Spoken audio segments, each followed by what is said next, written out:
it's part of a continuous thread that flows through Chrysalis Arts work for around 20 years now, when we started to explore ideas about slow art. And with Martin Wood, it's about human and non-human, our ability to be part of nature as opposed to trying to control it. It's a much bigger thing. And that kind of came through our 5 Hectares project in 2021, working with ecologists and working with artists who, there was definite stuff from the evaluations about wanting to change practice. And Martin Wood is a 10-year lease. It could go on beyond that. It's taking one side and working very closely with it and exploring it slowly and in hopefully a more short way that kind of allows time for reflection from the artist and the community. Because I think everybody, certainly a lot of artists in the room, know what you were thinking yesterday compared to how you might think about it in 6 months' time changes, and that reflective period, building that into projects, that's kind of unusual because usually projects have to be turned over quite quickly. You know, the funders want it done in this amount of time, and then 6 months after you've written the evaluation report, you think, actually, it could have been quite different. I could have done something quite exploratory and different with it. So it's kind of trying to build that into the thinking. And hopefully what we'll be thinking about today a lot more is that slowness, how we slow it down, how we reflect more, how we think about how unremarkable things. It's the unremarkable, that came out of this project, this phrase, unremarkable. We don't all have to go to the remarkable place, the beauty spot, the SSSI. The fact that Martin Wood is unremarkable, so much around us is so-called unremarkable, except when we look closely at it, we realise actually it's quite remarkable. I was born in Denmark, and I live and work between the UK, Denmark, and increasingly Greenland. Over many years, I have worked in partnership with Joshua Portway, and the work we've been doing has always responded very strongly to understandings of place and with our perceptions and in identification with a particular landscape that we live in. I often think of my approach to making projects as different ways of building infrastructures, whether physical infrastructures for living, or for building communities, or for connecting communities, or for highlighting things that have been overseen, or for connecting different forms of knowledge and connections through time to the present.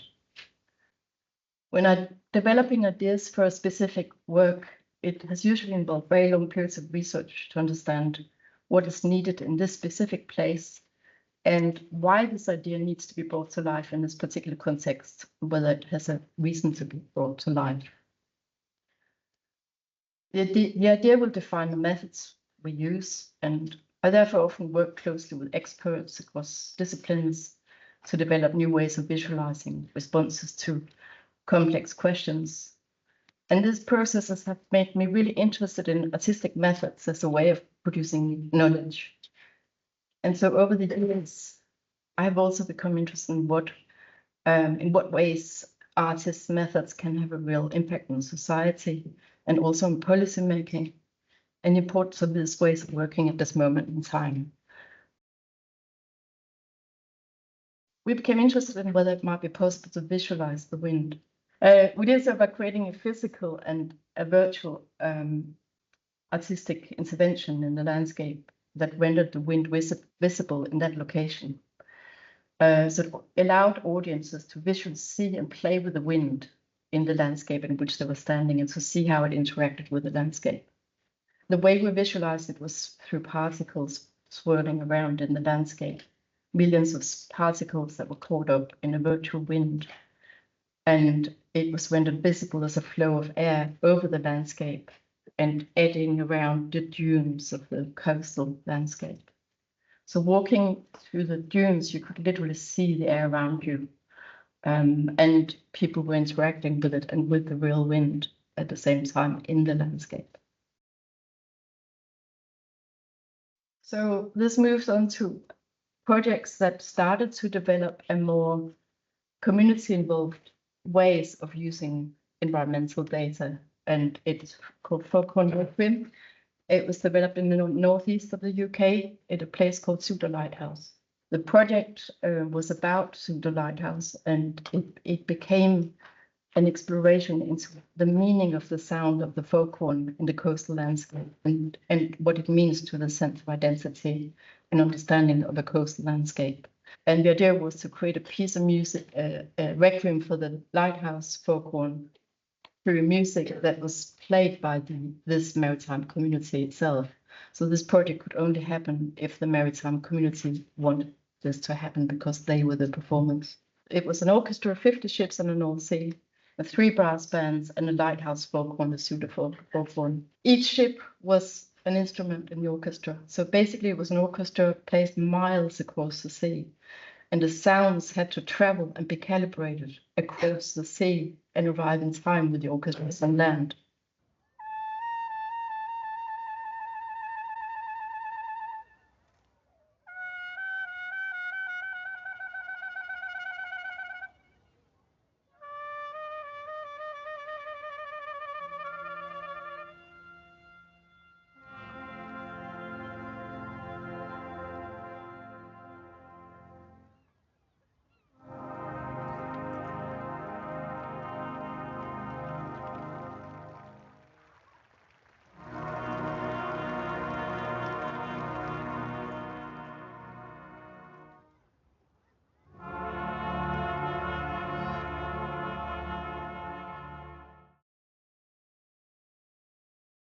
So the impacts of climate change happening in Greenland has kind of exposed Greenland to huge mining interests. And my work in Greenland in 2015 and 16 involved making a film that looked at the impact of uranium mining and rare earth mining on a community in Greenland. It is a film that's really available online. And it's a film that documents the local perceptions of plans to develop a uranium rare earth mine, which is, it's the area, it's a farming area, it's Greenland's food chamber.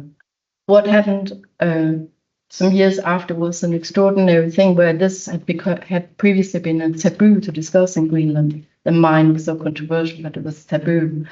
It suddenly became a massive uprising against this mine, and it changed the government. It meant the overturn of government, and there was a law implemented that stopped the mine. I then bought a house that overlooks the mining area in this town. It's called Narsak in South Greenland. And this is a very, very small house, and I declared it an international research station. And the work that I've been doing since kind of takes this idea of a very small location as a platform that can generate, even despite being very small in a very remote part of the world, can generate a lot of impact through the idea of it being there. Basically, the attempt is to use all the scientists coming from all over the world and bring to Greenland to use these resources to help this community to develop more knowledge and to bring artists and to use arts and culture and science to help develop more resilience in this community.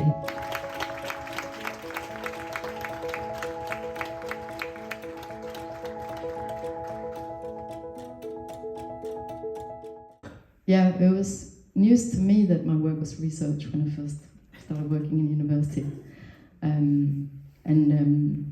But it's been really powerful to work in that context, although at the moment it's kind of quite depressing, as we probably all know who work in universities. So it's really great to be away.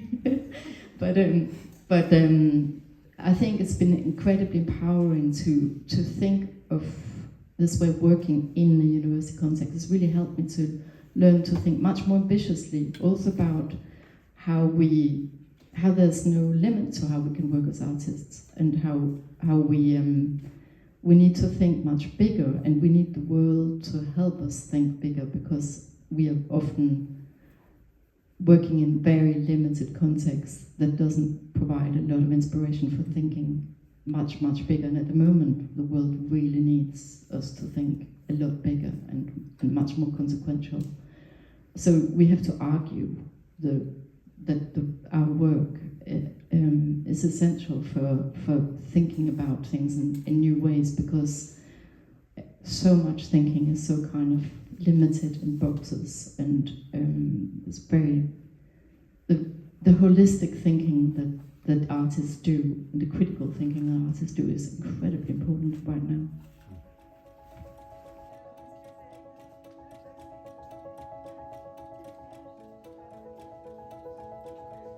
Could you tell me how you've found the symposium today? I've really enjoyed it. I think it's just been really interesting seeing how contemporary artists interact with ecological issues and sort of like reaffirming the importance of contemporary art and how it is a means of getting people to understand those issues. I think it's really interesting. Yeah. Composer. I'm used to exploring places and understanding them through sound. But really, through this collaboration, I feel that Simon's knowledge and way of investigating has really sort of influenced my own practice and certainly my own sort of understanding and ways of knowing. And I really feel like I've been able to discover that remarkable within the unremarkable of the wood itself. My day job is, I used to be a scientist in a past life. I now run a very small charity, and that small charity is an ecological data centre. And the purpose of that data centre is to make ecological data equitably available to anybody that is involved in a decision process. But turns out it's kind of more interesting. As Rob and I explored it together, whilst the range of species wasn't particularly earth-shattering, there was quite a lot of structure, quite a lot of difference in the structure across the woodland, quite a bit of difference in the structure up and down through the woodland. And Rob and I have met up a couple of times in the wood, but mostly it's been me visiting it and Rob visiting it separately. And in the course of my visitations, I came up with this kind of plan for what was going on in the woodland in terms of the structure of various bits of it. The bits that look like they're actually hashed, they just don't show up as hashes on this beautiful big screen. But the biggest differences you can see in the woodland are top left-hand corner. There's a strip of woodland that runs alongside a drainage ditch, which also runs alongside a hedge. And that's the bit of the woodland with all those beautiful bluebells in. And in actual fact, there's quite a few ancient woodland indicators in there. And I thought, oh, is this a plantation on an ancient woodland site? But I'm kind of tending now towards the fact that it's probably those ancient woodland indicators have come out of the hedge, because the hedge is definitely a very ancient boundary. Down the right-hand side, there is a beech plantation. Don't know why it's there. Not that in itself is not that common for this part of the world, and it's enabled by the fact that that is the highest point in the wood with the quickest draining soils. If I was guessing, I would think it was grown for hurdles and furniture. You know, very nice, very clean wood. I guess that's why it's there. On the left-hand side, it's almost impenetrable, and that's, I think, it's oak trees, but with really dense holly. And I'm guessing, looking at other places around the village, that that's extended from a holly hedge, a hollin, which was used to secure against livestock movement. So I'm guessing that's what's going on there. That green block going down the middle, that is the course of a streamway. So it's draining down that way. And the rest of it is oak woodland of different ages, with different structures of flora. So we kind of got a story coming together around structure. This unremarkable wood was remarkable in that its structure told a story. The one thing, when I first encountered the artistic community, you lot scared the life out of me. I thought you were dreadfully elitist. I thought you were an impenetrable community. I was extremely wrong. In the last 2 years, I found a very welcoming community to a jobbing ecologist. But also, I thought that what you did was very different. I thought what you did and what I did was very different. But what I've come to understand is that the artists that I've met, they undergo training, they become expert in a number of methodologies, they apply those methodologies to the world, and they present the results of that inquiry to the world. There is fundamentally very little difference in process between what you do and what I do, and I think that allows for quite a comfortable, allows me to be a co-creator along with artists in quite an interesting way.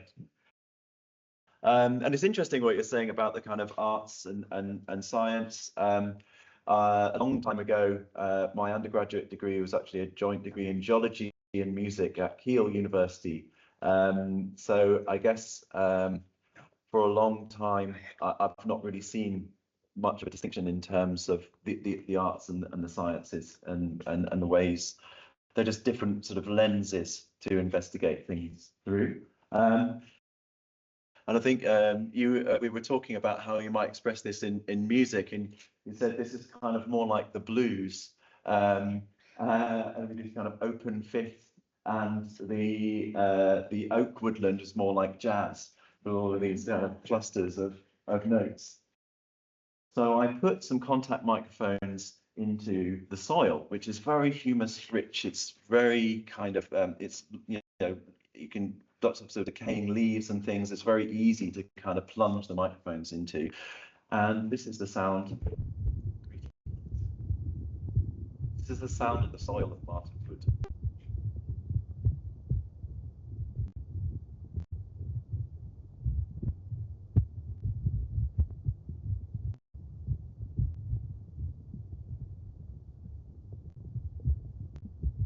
So I'm not sure what is making those sounds. Potentially earthworms. I could see molehills there as well. And sound, the vibrations can travel through solid objects much further as well than in air. But yeah, that was quite a surprise. It's the first time I've tried to record in soil. There's there's a number of projects now happening with soil acoustics. I was first introduced to the concept by an artist, Marcus Mader, who's based in Zurich, and he has a project called Sounding Soil. And there was a revelation to understand that you can hear dawn and evening choruses in the soil. Another way of mapping the wood was temporal mapping. So I actually recorded dawn and evening choruses at different times of the year as well. And this is the beginnings of the dawn chorus in May last year.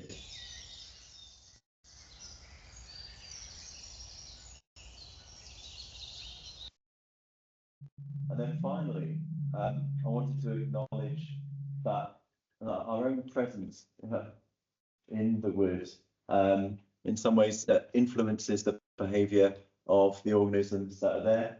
So I ended up responding to the bird song. For some reason, the video ends up squishing me. You can hopefully hear.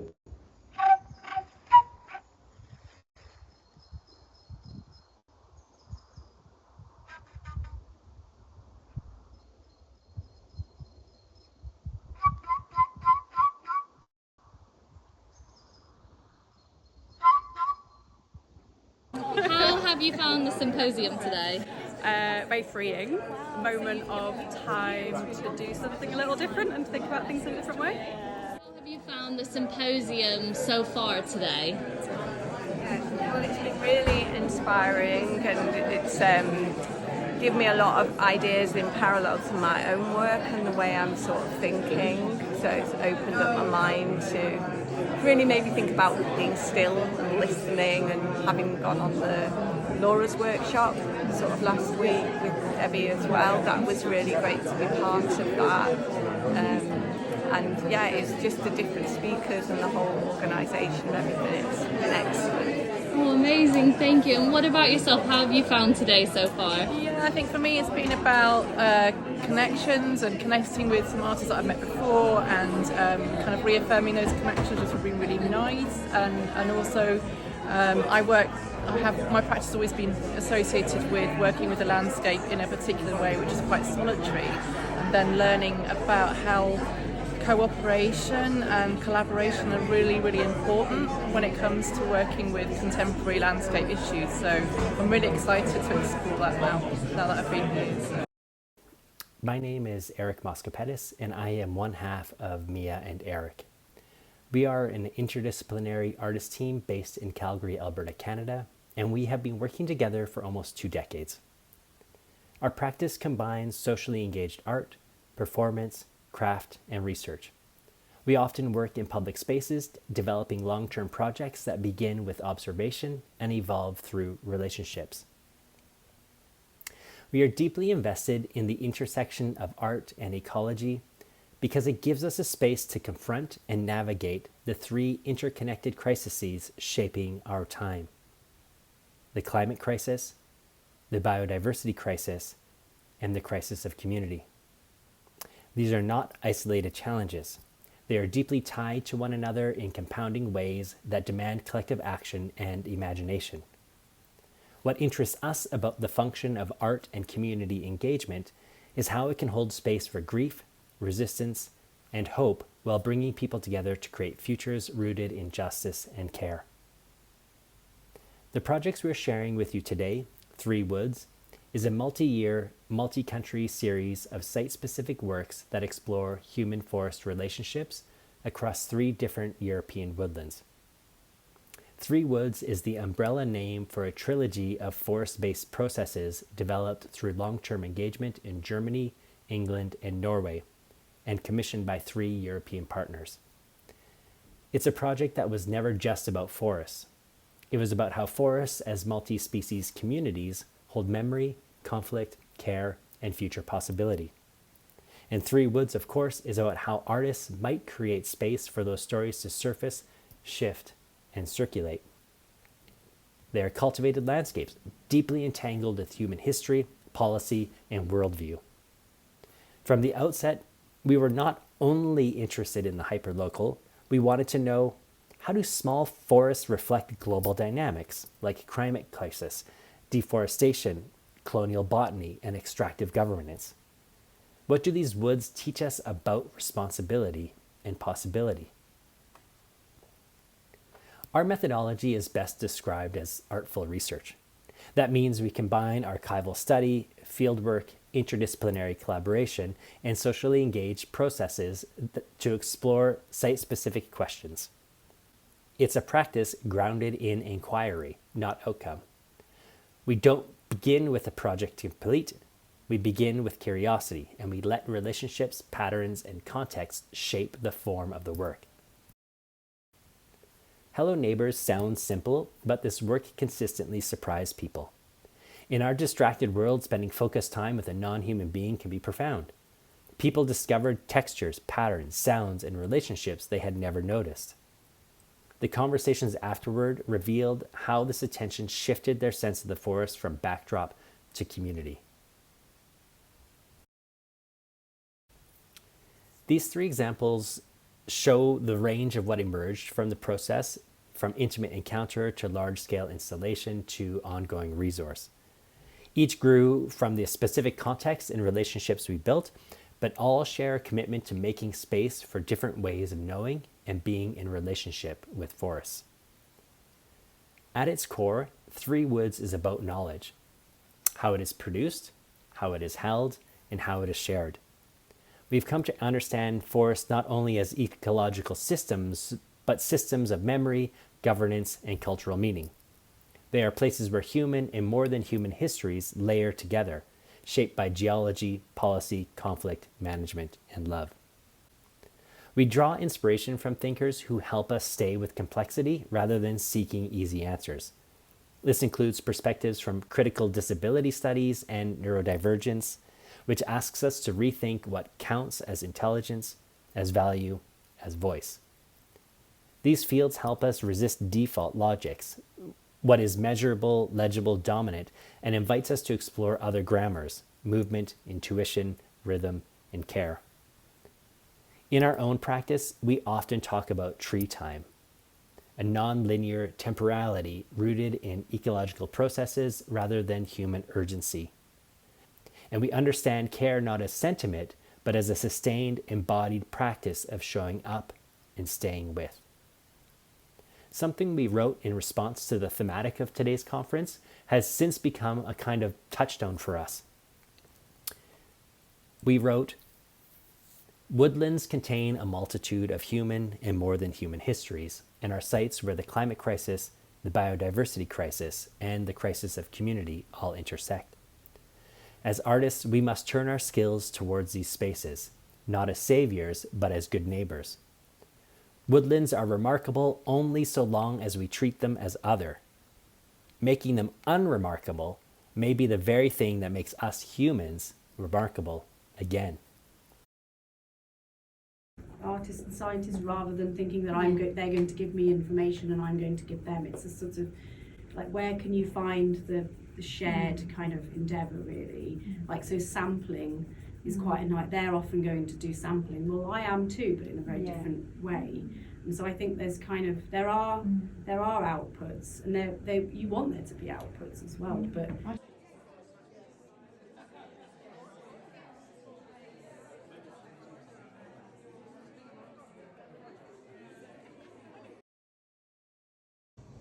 you can jump ahead. So again, this is ball moss plant plot. And